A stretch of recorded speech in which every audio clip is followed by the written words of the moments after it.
Okey, dah masih lagi bujang terantang sangat. Masih bujang. Okey.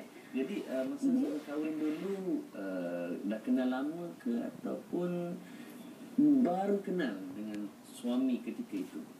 Okey, hari pertama pernikahan saya, hari akad nikah, itulah hari pertama saya berani tengok dia dengan betul-betul. Masa hari akad nikah? Ya.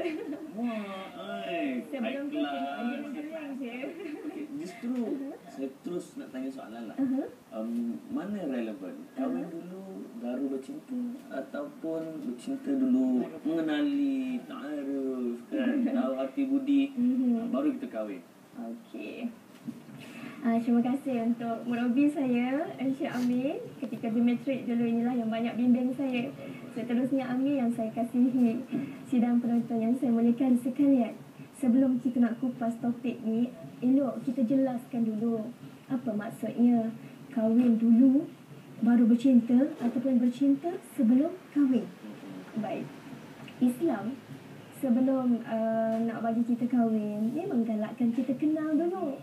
Tapi bukan dengan kenal dengan cara couple ataupun cara bercinta yang dipahami. Bukan soal apa, yang salah bagaimana. Yes. Jadi masyarakat kita faham bila mereka nak nikah, mereka kena bercinta, kenal dalam keadaan couple istilahnya. Couple itu pula bagaimana? Mereka faham couple itu mestilah yang feeling-feeling dulu, ya. Lepas tu kena banyak chatting-chatting, banyak calling-calling. Lepas tu banyak meeting, banyak dating. Akhirnya perut bunting. Okey, kita takut tu, ya. Selalunya kalau cakap-cakap pun bukan ada benda penting pun, ya. Cerita pun ini tak penting. Cerita pasal tudung botol mineral lah sampai 3 pagi. Ya, duk lentuk-lentuk kat dekat phone. Kadang-kadang hantar mesej yang nak meluahkan rasa cinta dia, ya. Awak saya jatuh ni. Jatuh kat mana? Tanya si perempuan, risau dia kan. Kaki mana? Kaki mana? Dah tak ubat ke belum? Lepas tu kata si lelaki, jangan risau, saya jatuh cinta. Bila begitu, ya, dia main emosi, ya. Ingatan tu jadi melekat-lekat. Hampir bila ingatan itu asyik ada dia saja, ya, hati pun dah mula berkarat. Dah mula kan kita melupakan cinta Khalik. Mula banyak ingat makhluk. Itu pengurusan cinta yang ditakutilah akan membawa kepada taqrabuz zina. Tapi kalau kita ikut cara Islam bagaimana? Cara Islam sebelum nikah, yes, adanya ta'aruf dalam proses kita nak merisik. Ada dikisahkan tentang Fatimah binti Qais, dipinang oleh Muawiyah bin Abi Sufyan dan juga Abu Jaham. Apa yang Fatimah binti Qais buat sangat rasional. Beliau pergi tanya tentang pribadi Muawiyah bin Abu Sufyan dan juga tentang Abu Jaham ini melalui orang yang paling kenal mereka. Sebab kalau kenal sendiri, bercinta-cinta dulu, ya. Dia cover-cover.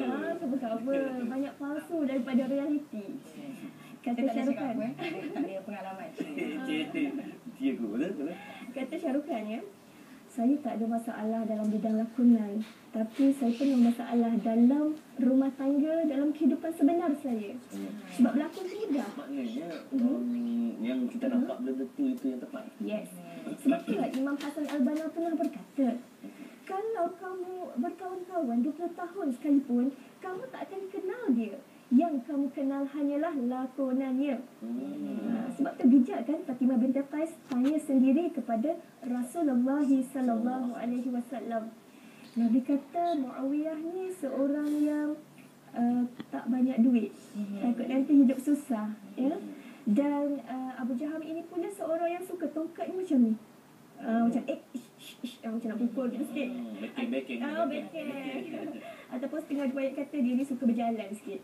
Maka Rasulullah kata tak payahlah dua-dua ni, kamu nikah dengan orang lain. Dia pun cadangkan Usama bin Zaid. Masya Allah. Itu bijaksana kan, merisik, bertunang. Dalam bertunang tu kita boleh berbincang untuk menutup pintu-pintu keretakan dalam rumah tangga nanti, tak ada masalah ya.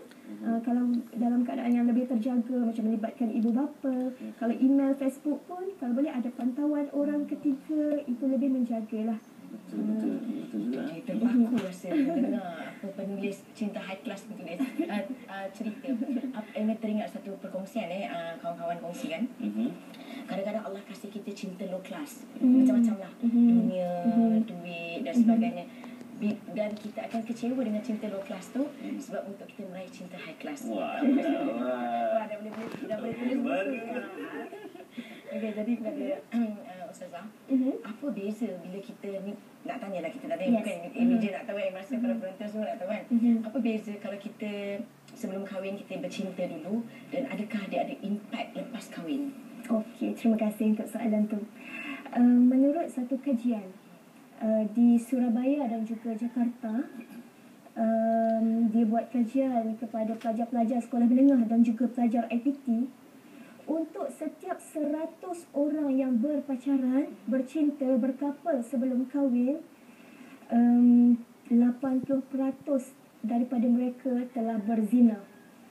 Dan 20% yang belum berzina itu, mereka tidak lagi perawan bibirnya, tak lagi perawan tangannya, tak lagi perawan payudaranya, semua dah kena raba, dah buat ringan-ringan.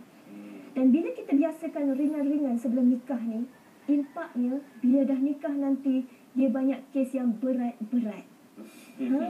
Suami skandal, suami pergi kerja tidur dengan lelaki lain kat rumah. Ya, sebab dah biasa macam tu sebelum nikah. Tak ada jaminan pun orang yang tak takut pada Allah ini, lepas nikah, dia untuk takut pada Allah, melainkan dia bertaubat. Sebab tu Allah ingatkan kita dalam Al-Quran, wa ma asabakum min musibatin fabima kasabat aydikum. Musibah yang menimpa kamu disebabkan oleh tangan-tangan kamu sendiri yang menempahnya. Kau yang cari pasal kan? Kau cari pasal. Dan kita akan ada azab curiga, azab resah. Ya, dari sudut psikologi pun kita ada perasaan yang guilty lah terhadap dosa-dosa silam. Bahkan bila gaduh suami isteri, dia akan ungkit-ungkit kan. Kau ni aku kutip ke, kau ni aku dah biasa SMS call, benda tak penting. Mesti lepas nikah pun kau sedang SMS call orang lain. Dia cepat curiga begitu. Itu bahayanya. Sebab itu pun ada antara aktiviti-aktiviti sebelum kahwin. Jadi macam boleh lah, lepas kahwin ni SMS-nya siapa ni kan. So, dia akan merosakkan the power of trust. Yes. Dan saya baca buku Stephen Covey, dia sebut tentang the power of trust. Trust ni tentu benda yang cukup powerful. Yes. Justru dia boleh dihasilkan. Adakah dia boleh tercetus dengan bercinta lepas kahwin? Okey, trust. InsyaAllah kita boleh bina. Sebab apa? Sebab sebelum nikah kita kenal dia sebagai seorang yang takut pada Allah. Maka lepas nikah, InsyaAllah kita percaya dia ini lebih berpotensi untuk menggalas amanah kepercayaan kita. Dia pergi kerja pun kita rasa tenang. Sebab dulu dia tak pernah nak ngorak-ngorak kita, ajak pergi makan-makan ke, benda tak perlu kan. Maka insyaAllah lepas nikah pun dia akan jaga semua tu. Ustazah, nak tanya dalam apa masa yang ada sikit ni kan. Jadi macam mana cara untuk saya pula dah untuk apakah cara yang terbaik untuk kita menjaga pergaulan sebelum bernikah? Okey, baik. Sebelum tu saya nak kongsikan satu kajian ya, yang dibuat oleh Universiti Chicago, Amerika Syarikat, terhadap lebih kurang 1,500 orang wanita daripada pelbagai background, pelbagai latar belakang.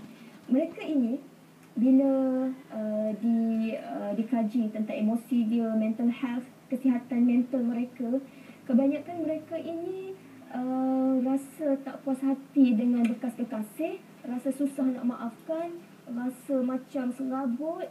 Lepas tu kena macam-macam penyakit. Penyakit-penyakit nyeri, penyakit-penyakit kronik lah. Ya?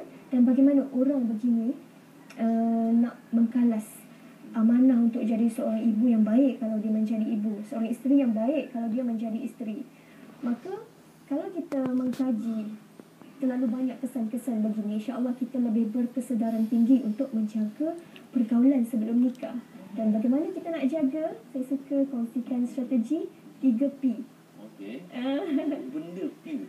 P yang pertama, pause. Pause. Okey. Okey. Oh, tekan pause Tekan pause dekat minda kita. Check dulu, bila jatuh cinta kat seseorang, kita cintakan dia sebab muka dia baby face ke, ataupun sebab dia memang menepati kriteria yang Nabi ajar supaya kita pilih dia. Maknanya kalau tak elok pause lah. Pause dulu Jangan lah. suka hati speed up kan. Jangan nampak handsome tu. Oh, terus SMS ni, call ni, mengorat terus. Jangan. Pause dulu. Imam Ghazali, ya, dia mengajarkan kepada anak dia tentang kriteria pasangan 10 tahun sebelum anaknya mula mencari. Dia dah ajar awal lagi. Macam Nabi kita kan dah bagi panduan awal-awal lagi. Selepas pause? Lepas pause, kita purity. Okey. Apa tugas kita sekarang? Kita lawan bola tanpa persiapan, tanpa latihan. Agaknya boleh menang tak? Oh, tak boleh. Yes. Kelantan hebat pun ada kadang-kadang kalah juga. Walaupun hebat kan. Macam tu juga. Pernikahan ni medan. Sebelum nak masuk medan, kita kena siapkan persiapan dan latihan yang terbaik. Yang ketiga P tak sabar dah. Yang ketiga, takkan nak pendam, nak pause priority. Sampai berbina kan kita pergilah. Lepas istikharah dan istisyarah. Dan cara nak pergi tu ada lebih kurang 7 kaedah yang telah ditunjukkan oleh Nabi kita dan golongan salafus soleh. Saya kongsikan dalam buku kita High Class. Ya, Masya Allah. Itu dia. Tahu apa 7 langkah tu dapatkan cinta ikhlas. Saya dah ada. Okey. Terima kasih banyak Ustazah Fatimah Sama-sama. bersama kami. Alhamdulillah banyak perkongsian yang telah beliau berikan pada kita bahawa Islam itu indah. Dan bila bercakap soal kita nak menamakan akidah dari menyambut ke